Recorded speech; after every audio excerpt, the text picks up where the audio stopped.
At sa ating mga paglalakbay nga dito mga ka-followers sa probinsya ng Catanduanes ay narating na natin ang pinakadulong barangay, itong bayan ng Bato, dito sa kabila ng Bato River. Walang iba kundi ang Barangay Arroyo Pequeño.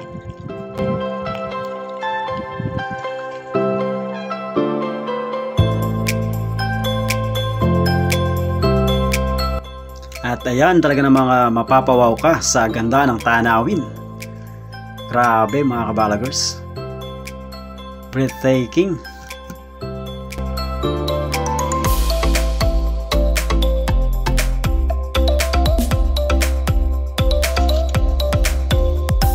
At ngayon ay puntahan naman natin ang kasunod pang barangay nitong Barangay Arroyo Pequeño. At walang iba kundi ang Barangay Arroyo Grande.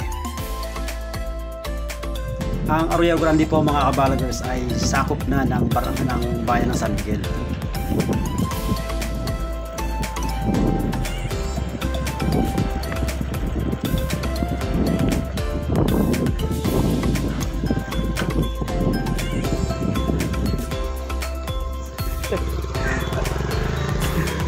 Munti tayo mabangga ni Kuya.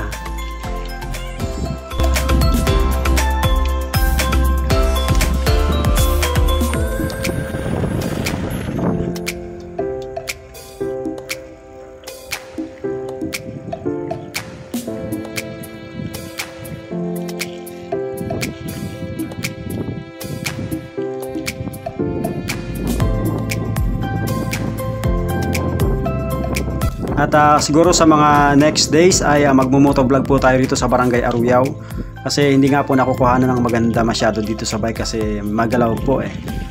Kung nakamotor po tayo ay hindi siya gaano magalaw.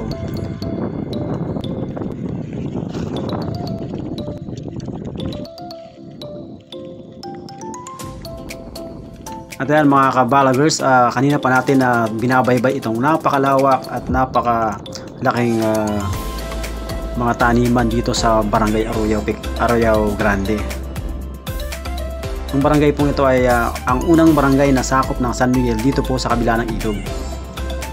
Ang main road po ng Catanduanes ay nandun po sa kabila ng ilog, dyan sa kabila sa bayan ng San Miguel.